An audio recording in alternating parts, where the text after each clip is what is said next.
The first time Karen tried to touch my EV charger, I thought she was joking. Nobody in their right mind walks into a neighbor's driveway at 6 in the morning and starts yanking cables like they are trying to rip a weed out of the ground.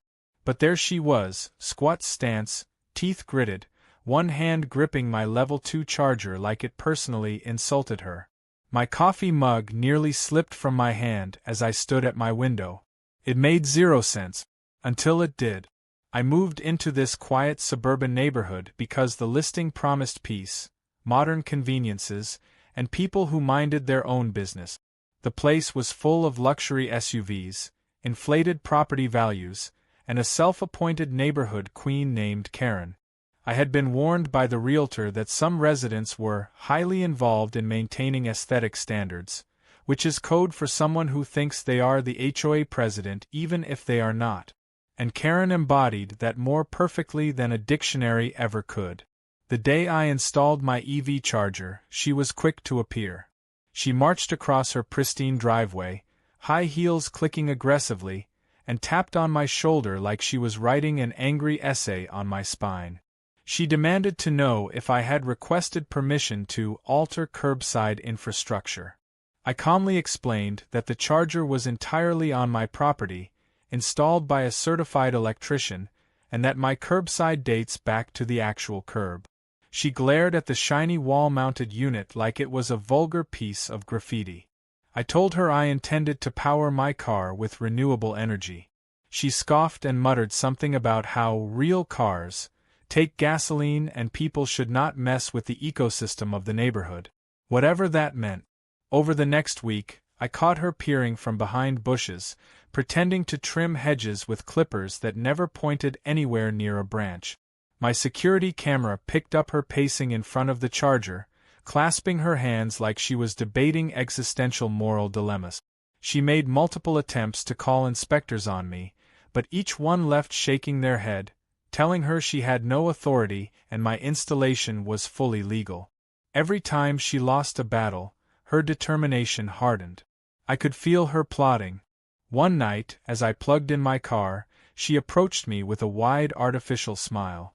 She said she had been thinking a lot about neighborhood harmony and suggested I relocate, that ugly robotic parasite, to the backside of my garage where it would not disturb the ambience of the street.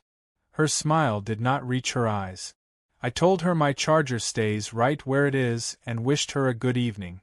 She muttered that people with fancy electric toys do not belong here. It was barely audible, but enough to confirm that she hated me on principle. Fast forward to this morning, when she decided diplomacy was a waste of breath. She did not expect me to come out so quickly. I stepped onto my driveway, coffee steaming in hand. She looked like a raccoon caught stealing shiny objects, except raccoons are cute and do not act like they own the neighborhood. I asked her if everything was all right. She straightened up, brushed off her hands, and announced that she was preventing a fire hazard. According to her, my charger was going to spread electrical contamination and damage property values. I asked if she had researched anything at all before making such dramatic claims. She responded by waving vaguely at her luxury cars parked nearby, as if that alone proved her point. She then dug into a new conspiracy. She claimed my car was stealing electricity from her home, siphoning power through the soil like tree root. I tried to contain my laughter and reminded her that electricity does not travel by neighborhood gossip. Her jaw tightened. She told me she had already warned others and the whole community would side with her. Which community, I wondered, since most of the neighbors waved and smiled at me, and generally tried to avoid her. It escalated further when she demanded that I give her the key to my electrical panel so she could shut off the charger any time she wanted. I told her the day she controlled my electricity would be the day Flying Pigs opened a dealership next door. She did not appreciate the sarcasm. She cursed under her breath and pointed at the charger like a villain revealing their ultimate nemesis. She stormed off, only to return moments later with a clipboard full of papers printed in tiny font. It looked official at first glance, but closer inspection revealed it was nothing more than a compilation of unhinged accusations, random internet screenshots, and a doodle of a lightning bolt attacking her car. She walked me through her cited violations, from offensive futuristic device to unauthorized electric fueling station. I realized she crafted an entire imaginary rulebook to validate her obsession. When I refused to sign anything, she declared that the charger would be forcibly removed. She strode up to it with newfound fury and pulled as hard as she could. The cable stretched like a stubborn vine. My charger beeped a warning, and she jerked backward as if the machine growled at her. She screeched about death traps and sparks, and how she was saving the neighborhood from technological ruin. At that point, I told her very clearly to step away from my property. She refused. I threatened to call the police. She dared me to. I started dialing. She froze, then backed away slowly like I had suddenly grown horns. She pointed 2 fingers at her eyes and then at me, mouthing the words, "I'm watching you." It would have been funny if it was not so bizarre. I thought that would be the end of it, that maybe she would realize boundaries exist. But no. Karen does not retreat. She regroups. She returns stronger, crazier, more convinced that she is the protagonist of a heroic neighborhood saga. And I had just become her designated villain. I did not know then that she would not just target my charger but my entire existence.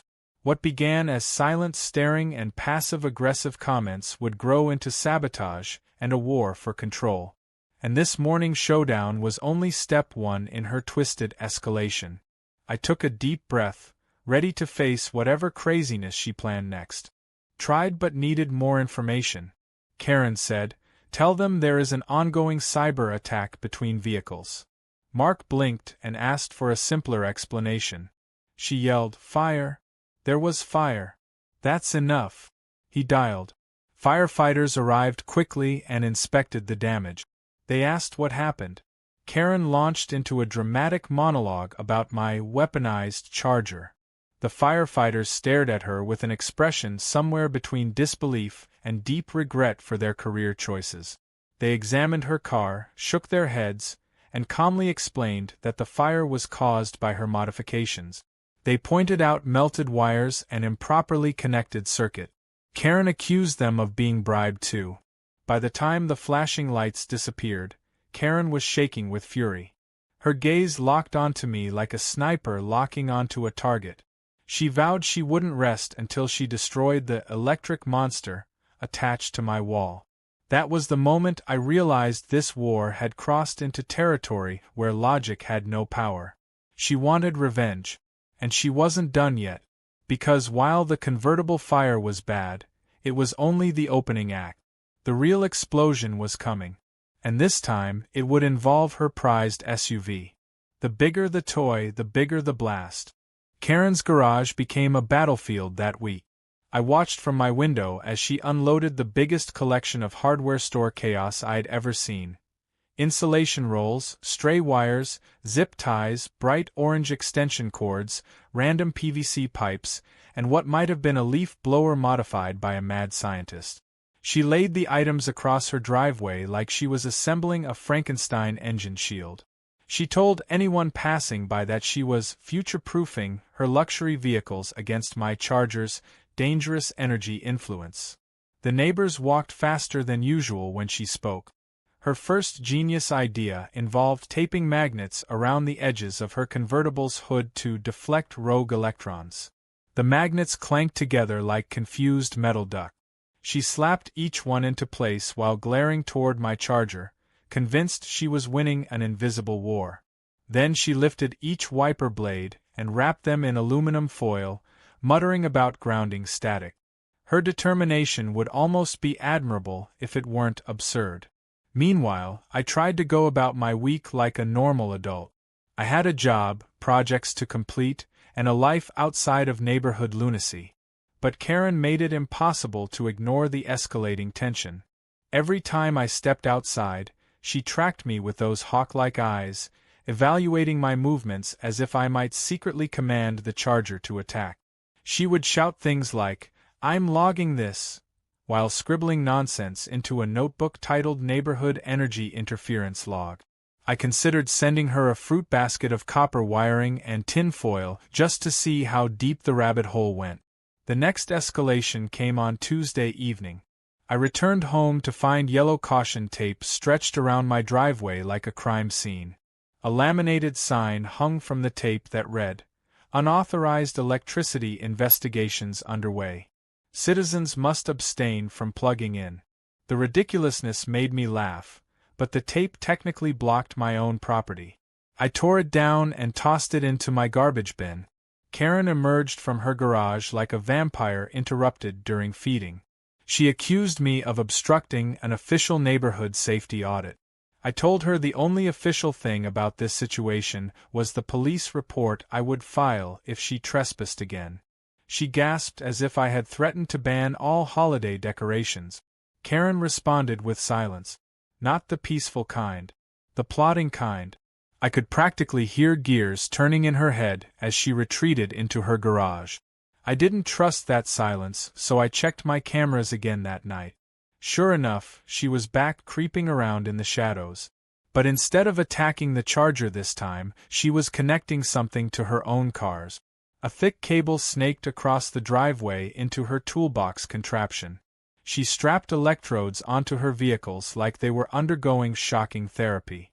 I had no idea what she was attempting, but the words "absolutely not safe" came to mind. I decided to confront her the next morning. I walked outside while she was tightening bolts on the roof of her SUV, claiming she was reinforcing it with ion shields. I asked her calmly what she thought she was doing. She said she had hired herself as a private investigator of grid corruption, and now her mission was to protect the suburb from electrical tyranny.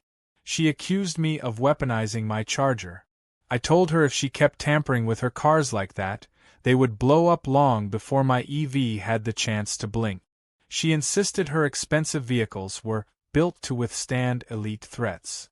Then she tapped the hood as if expecting applause. The hood promptly caved under her fist. She blamed me immediately. The universe apparently had the same patience level I did because the chaos she had been nurturing finally bloomed into flames.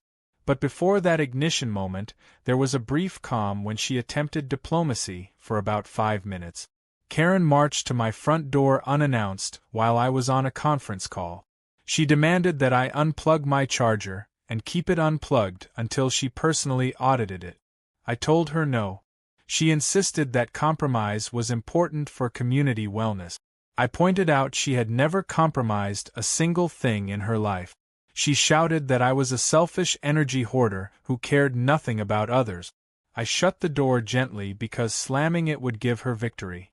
Through the glass, I saw her stomp down my porch, nearly tripping on her own indignation.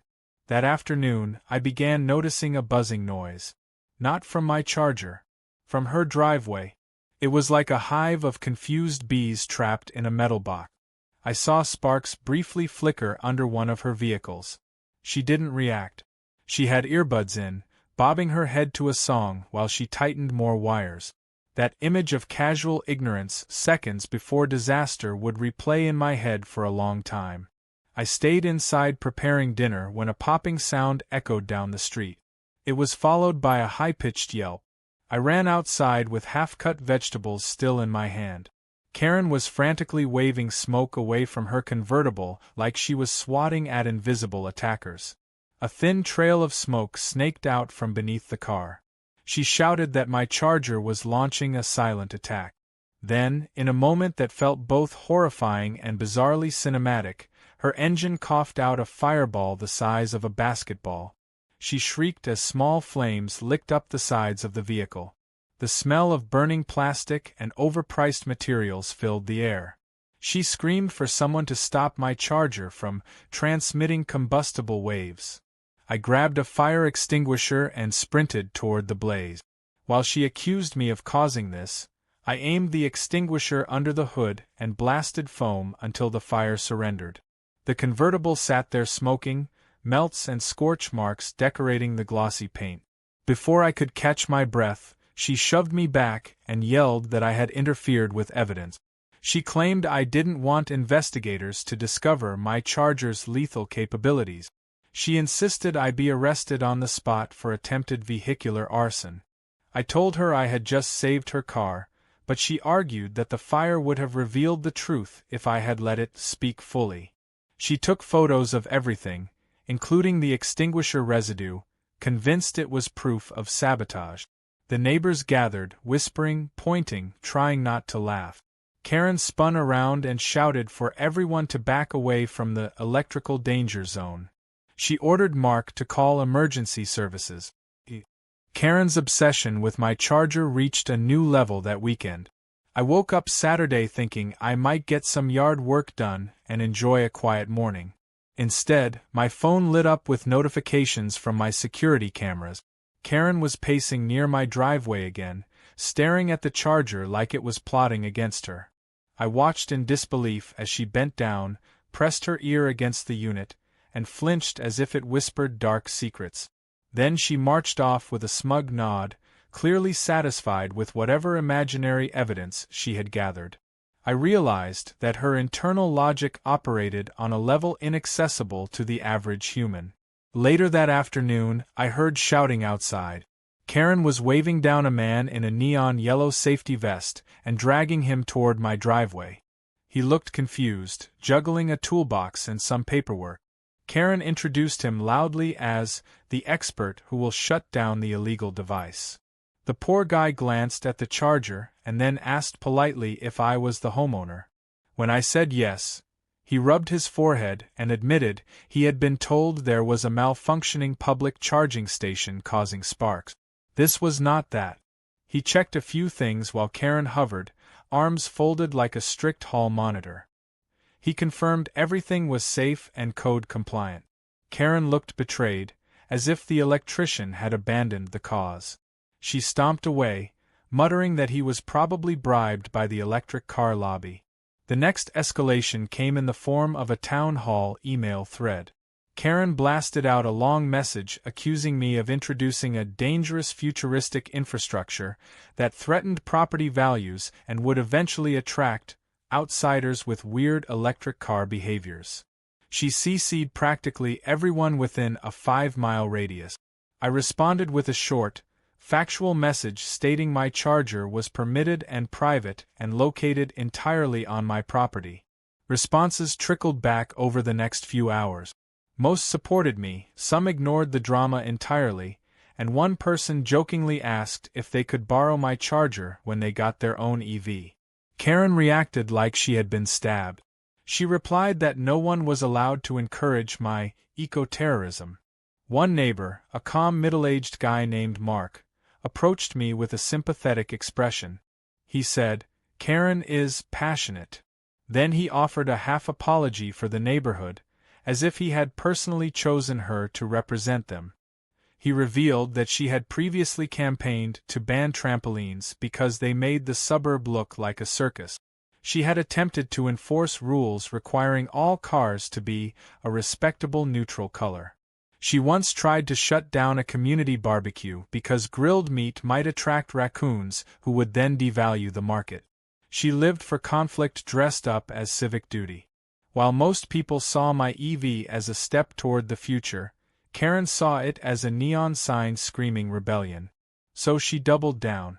That evening, I found handwritten flyers shoved into mailboxes warning that my charger emitted harmful electromagnetic toxins. She claimed those toxins could cause engine failures in gas vehicles, especially luxury ones like hers. I was amazed she could weaponize pseudoscience with such confidence. She even included a dramatic sketch of her prized convertible engulfed in ghostly flames. That foreshadowing would become chillingly relevant later. I tried to ignore her antics, but then she got personal. She cornered me as I carried groceries in from the car. She demanded I either remove the charger or pay her a monthly electrical tribute fee for using shared air energy. I nearly choked on my own laugh at shared air energy. She claimed that since the air around my house was part of the neighborhood, and the charger was electrifying the air, I owed her rent for using her portion of the atmosphere. I asked her to cite the law that supported that claim. She said the law of mutual energy justice was obvious to anyone with a functioning brain. Direct quote. Every conversation with her was like debating a fever dream, and yet she treated each point as a courtroom victory. When I refused to entertain this nonsense any longer, she declared that drastic action was her only remaining option. She stormed away, and for the first time, I felt a spark of concern. Karen was the sort of person who believed consequences were optional if she declared herself righteous enough. That night, near midnight, I heard noises outside. I grabbed my phone and opened the security feed. There she was, wearing black yoga pants, a hoodie, and a headlamp like a chaotic raccoon burglar, clutching a set of tools. She sneaked toward the charger, trying to avoid the camera as if I had not installed one specifically because of her. She raised a large pair of pliers and attempted to cut through the charging cable. Sparks shot out like a miniature firework. She screamed and dropped the pliers. She ran home holding her hand, yelling curses at the sky. I actually felt slightly guilty watching her panic, but she had brought that upon herself. I saved the footage, thinking it might be useful someday. The following morning, Karen emerged wearing a comically oversized bandage on her hand and an expression that said she expected sympathy. I didn't ask what happened. She asked if I would apologize for causing her injury. I simply pointed to the "no trespassing" sign I had installed. She fumed and promised that the neighborhood legal counsel would hear of my cruelty. I thought maybe the shock she got from the charger would scare her off. It didn't. It only deepened her belief that my charger was a malevolent force demanding retaliation. She marched to her driveway, pointed dramatically at her 2 luxury vehicles, and vowed to protect them from my electric sabotage. According to her, my charger wanted revenge on gas-powered cars. And somehow, she fully believed that. Later that day, I overheard her talking to another neighbor about how electricity could jump like aggressive lightning spiders and melt engines. She insisted her cars were now at high risk every moment they sat beside my property. She stared at my charger as though it were plotting arson. In a surreal twist, Karen decided the best defense was offense. She announced she would personally investigate the electrical grid to expose the corruption. She began surveying streetlights, taking photos of power meters, and interrogating a delivery driver about voltage conspiracies. The man looked like he wished a portal would swallow him whole. Even with all this chaos, the real turning point came the day she brought a toolbox the size of a refrigerator into her driveway. She positioned it like she was preparing for surgery. She popped open the hood of her convertible, revealing wires, components, and enough expensive technology to make a mechanic sweat. She said she was going to fortify the engine against electric intrusion. Whatever that meant, I knew it wouldn't end well. That afternoon would set everything in motion. The consequences of her determination to destroy my charger would soon ignite a literal firestorm. I watched from a distance, powerless to intervene, as she dug deeper into her misguided paranoia. The first tiny spark of disaster flashed beneath that hood. And though she didn't know it yet, Karen had just lit the fuse on her own high-end nightmare. Karen had tasted fire, and instead of learning a single reasonable lesson, she became convinced she had survived an assassination attempt. According to her, the only explanation for her convertible igniting was that my charger had launched an electromagnetic strike. She now referred to her damaged car as a casualty of the Green War. I overheard her saying this to a reporter she had somehow tricked into visiting the neighborhood. The poor journalist left the moment she mentioned electricity crawling through the air like serpent. Her scorched convertible sat in her driveway like a wounded animal, wrapped in a tarp covered with angry warning labels she had printed herself. Her entire home now resembled a paranoid bunker. She covered her windows with metal mesh. She dug a shallow trench in her yard, then filled it with salt and demanded the storm drain authority reimburse her for expenses. She placed a "Do Not Approach If Electric" sign on her mailbox. She might as well have hung a neon arrow saying unstable. Her paranoia grew by the hour. She told neighbors she was experiencing post-traumatic spark disorder. She said my Charger had ruined her life. She insisted her remaining vehicle must now be protected at any cost. That vehicle was a brand-new luxury SUV, towering over everything else in her driveway like a gold-plated tank. She worshipped that SUV. It was the pinnacle of her social identity, her crown jewel, her self-worth with wheels. Which made it the perfect next target for karma, though neither of us knew yet how intense that karma would be. To justify her extreme behavior, Karen announced she was becoming a certified electrical safety officer. She printed her own badge. It was shaped like a lightning bolt, cut from cardboard and stuck to her shirt with duct tape. She patrolled the street daily, threatening to fine people whose porch lights flickered. I kept a polite distance but continued documenting everything. Every spark, every meltdown, every bad idea caught on camera just in case I needed evidence later. One morning, she wheeled out a bizarre contraption that looked like a shopping cart fused with a satellite dish. She positioned it between her SUV and my Charger and claimed it was a current absorber. She said it would catch any electricity trying to leap into her vehicle. Then she dragged out a second machine, a portable generator with wires sprouting in every direction, and connected it to the SUV's battery port. When I asked what she was doing, she answered that she was training her car for battle against invasive charge. Her explanation became even more unhinged. She claimed she was giving the SUV a resistance boost, teaching it to stand strong against hacker voltage. She also insisted gasoline cars could become electrically self-aware if they absorbed enough defensive energy. I told her she sounded like a failed comic book origin story. She replied that only fools mocked heroes before they saved the world. I stayed inside after that, updating my security recordings and preparing for whatever disaster might erupt. I had a feeling this was going to get messy, and I was right. That afternoon, I walked outside to collect a package when I heard the generator sputtering loudly, coughing like a sick dragon. Karen stood beside her SUV with a wrench in one hand and a container of gasoline in the other. I might not be a mechanic, but even I could see that combining flammable liquid, exposed wiring, and a malfunctioning generator was a terrible idea. I approached cautiously and told her to stop. She insisted she knew exactly what she was doing. She continued pouring gasoline dangerously close to the spinning electrical component. She said the generator needed fuel reinforcements because it was fighting invisible energy soldiers. A tiny spark flickered beneath the SUV. She ignored it. A crackling sound popped from the generator. She ignored that too. She was too busy lecturing me about how electric cars were part of a conspiracy to eliminate individuality. She said people like me were puppets of a battery empire.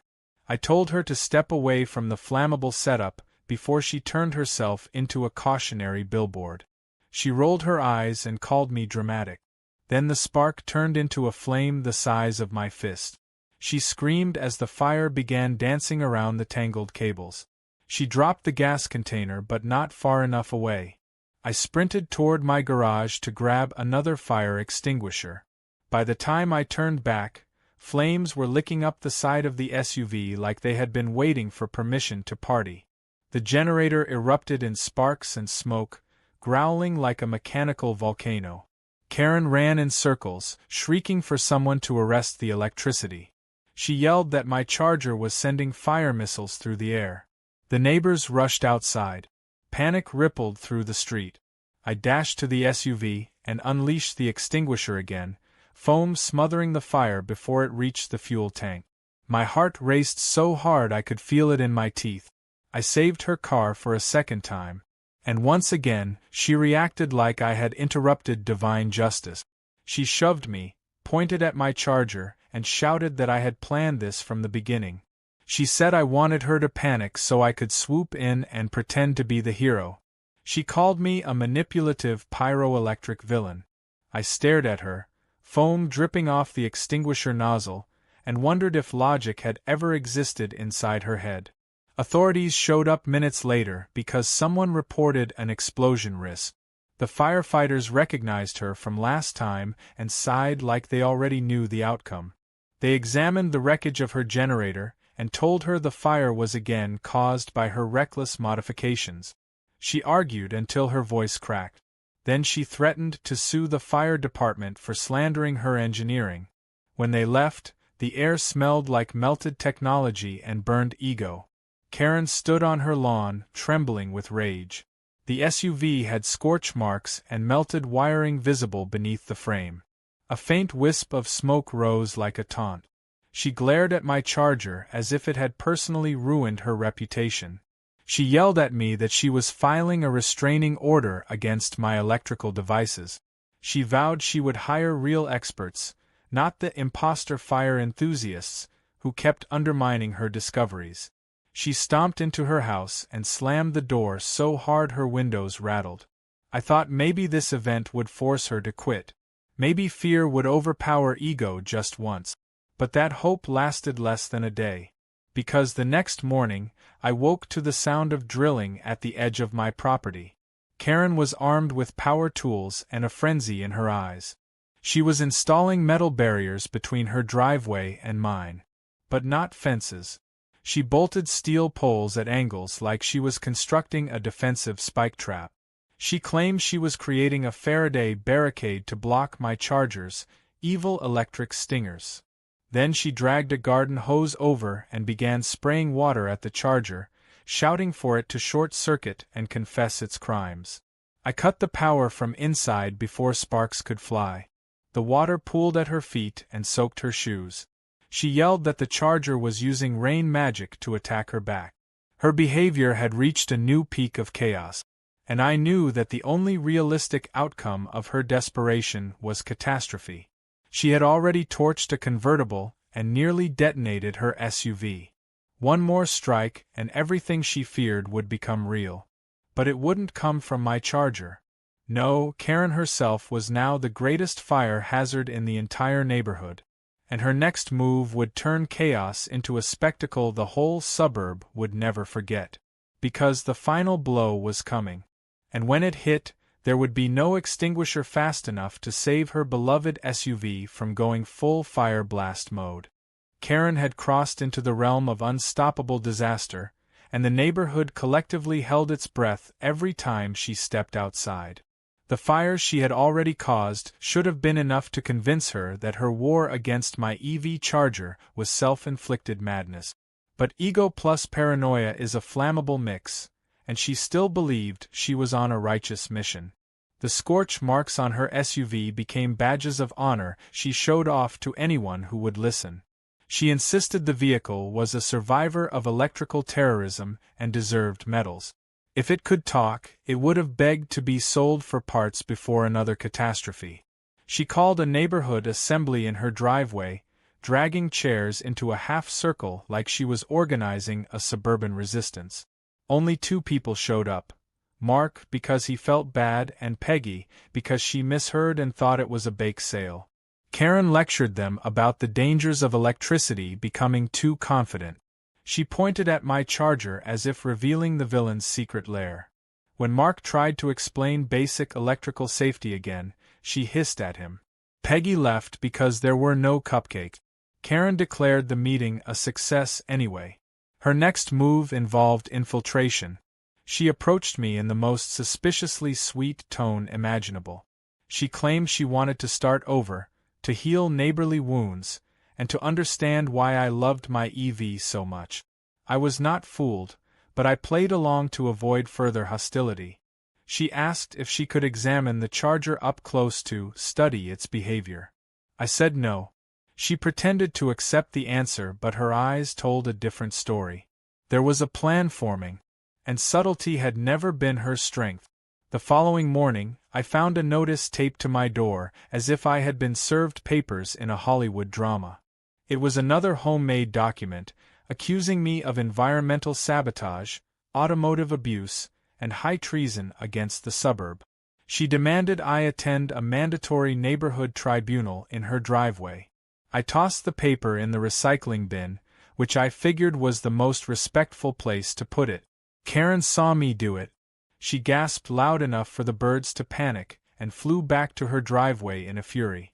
She grabbed a megaphone, yes, a real megaphone, and announced to the entire block that I had declared war. She shouted about the silent danger of living next to electrical fascism. A man walking his dog changed direction so fast the leash nearly wrapped around his ankles. Her ranting echoed down the street until she noticed something that froze her mid-sentence. Her SUV was beeping. A faint orange glow pulsed from beneath it. Karen dropped the megaphone and ran to her car, convinced it was crying for help. She pressed her hands against the hood, whispering that she was there and wouldn't let the evil Charger win. The beeping stopped for a moment, then started again, faster. It sounded like a countdown.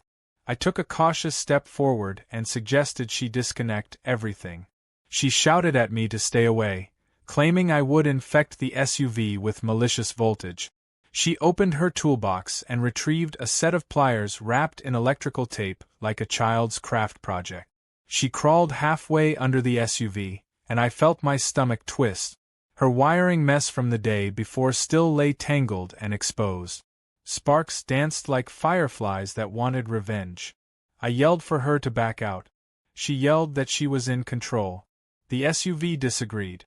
A burst of flame shot out from under the vehicle, followed by a rapid staccato of pops and snap. Karen scrambled backward, screaming as smoke poured out behind her. I ran for the extinguisher yet again, but she beat me to it this time. Sort of. She grabbed her salt bag and threw handfuls wildly, as if she were trying to exorcise demons instead of putting out a fire. Salt scattered everywhere except where the actual flames were. The smoke thickened, swirling around the SUV as if announcing the inevitable. The fire erupted fully, surging up the engine and swallowing the front of the vehicle in bright orange. Karen shrieked louder than the smoke alarm inside her house. She shouted accusations into the air. The Charger attacked again. The electricity wants revenge. My car is under siege. Her voice cracked under the intensity of panic and fear. Neighbors were already calling emergency services. Someone dragged out garden hoses to help control the spread. I waged war with the extinguisher once more, but the fire roared like it had something to prove. The SUV's alarm blared, as if screaming for backup. The tires hissed. Then a muffled explosion rattled the windows. Karen threw herself onto the ground, convinced she was seconds from vaporizing into electric dust. It felt like hours but was probably only minutes before the sirens arrived. Firefighters rushed in, flooding the area with foam and skill and calm efficiency. The blaze resisted for a while before finally collapsing into a smoldering, defeated heap of molten luxury. I stared at the charred carcass of what had once been her crown jewel. Karen sobbed into the dirt, clutching her lightning bolt badge as if it had failed its solemn duty. When the fire was fully out, officers asked what happened. Karen launched into her longest conspiracy monologue yet, blaming me, my Charger, tech companies, and the global electric takeover. She said the SUV had died an honorable death in defense of gasoline heritage. The officers listened with the same expression someone might wear while watching a toddler explain interdimensional space travel. Then they asked for my version of events. I described how she had been modifying her vehicles repeatedly against advice and caused both fires with dangerous electrical hookup. The firefighters confirmed this based on clear evidence. Karen screamed that we were all part of the electric militia. She demanded my arrest for property combustion through energy warfare. The officers politely declined. For the first time, I saw something break inside her expression. Not the fragile kind of break, but the furious kind. She stood up, shaking in rage, and shouted that if the system wouldn't protect her from evil energy, she would take justice into her own hands. She pointed at my Charger like a villain swearing vengeance in the final act of a movie. The firefighters packed up. The police left. Neighbors drifted away, some with sympathy, most with exhaustion. The sun dipped behind the houses, casting long shadows over the blackened SUV frame. Karen didn't move for a long while. She stared at the remains as if waiting for them to speak. When she finally looked up, her eyes locked onto me with a fire far more dangerous than the real one. That night, I barely slept. My cameras stayed on full screen. Every creak of the house made me jump. Because now I understood that Karen wouldn't attack my property by accident again. The next strike would be intentional. She had lost too much of her identity to walk away. Right at midnight, movement appeared on the feed.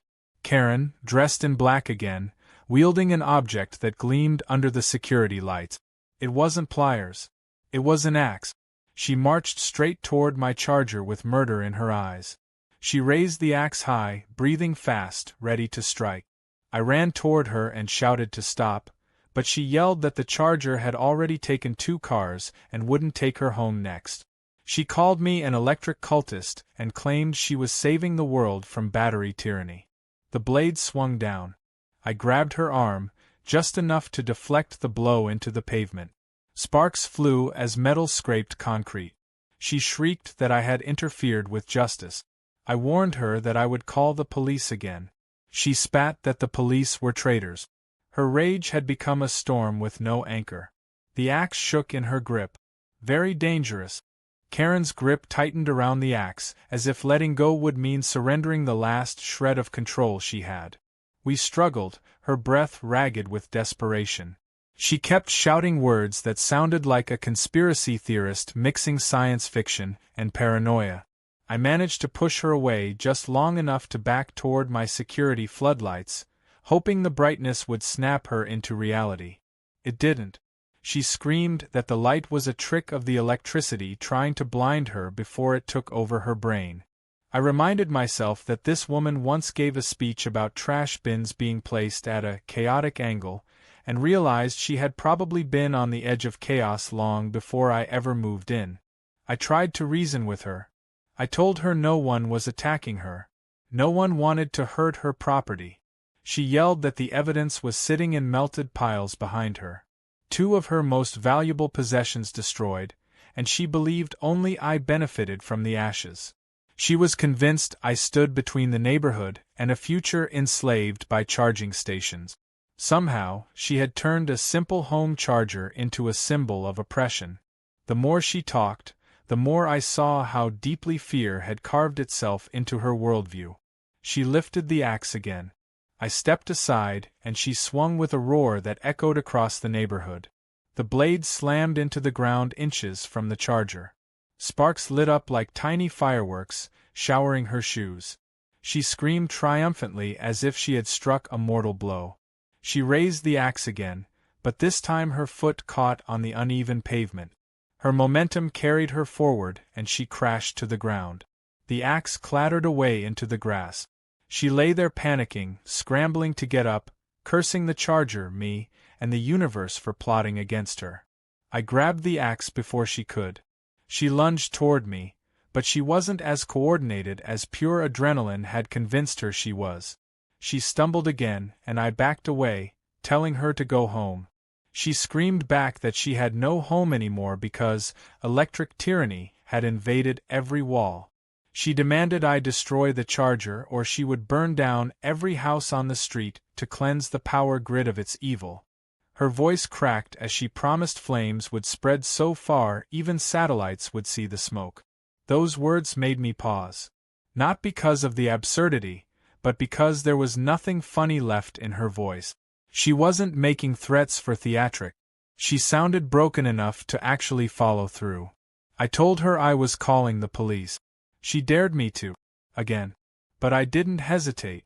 I dialed. As the ringing started, she turned and sprinted toward her own house. I chased after her, thinking she might retreat, but the truth was worse. She stormed into her garage where a gas can sat next to the charred remains of her generator. She grabbed it with trembling hands. I shouted for her to stop as she unscrewed the cap. She yelled back that she would never let the neighborhood fall victim to a world where electricity ruled. She sloshed gasoline across the floor. It filled the air instantly with a choking haze.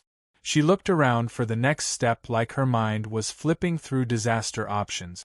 I edged closer, hands out, trying to calm her. She told me not to move. She said the gasoline was sacred protection and I was tainting its purity with electrical aura. I had no idea what that meant. But then she grabbed a long lighter from a shelf, the kind campers use for grills. That snapped all hesitation out of me. I sprinted forward and grabbed her wrist just before she sparked the flame. She twisted, trying to ignite anything she could reach. Gasoline dripped onto our shoes. One wrong flick and both of us would become a cautionary headline. I wrestled the lighter from her and threw it far into the yard. She collapsed to her knees, sobbing into her hands. The anger melted into a contagious grief. She kept saying this wasn't how it was supposed to go. She said she had always been the one who kept order, who stopped danger, who made rules so people didn't get hurt. Now she was the one everyone feared.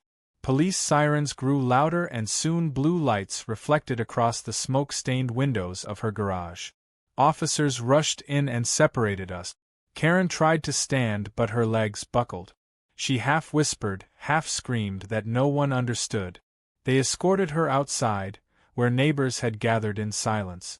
She looked around at them, not with hatred, but with humiliation. Her power had been an illusion, and losing it hurt more than any fire ever could. She was taken to a patrol car. Before the door closed, she looked back at me with wild eyes, not angry anymore but terrified. She said very quietly that she hadn't slept in weeks because she could hear electricity whispering through the wires in her walls. I believed that she believed it, and as the door shut and the car rolled away, the street felt colder and heavier. The aftermath wasn't glamorous. Investigators studied the damage to her property and concluded her fires were self-inflicted. Her insurance company refused to cover the losses due to intentional misuse of equipment. Rumors swept through the block, each one wild, but none stranger than the truth. Eventually she was ordered to a psychiatric evaluation. She didn't return to the house for a long time.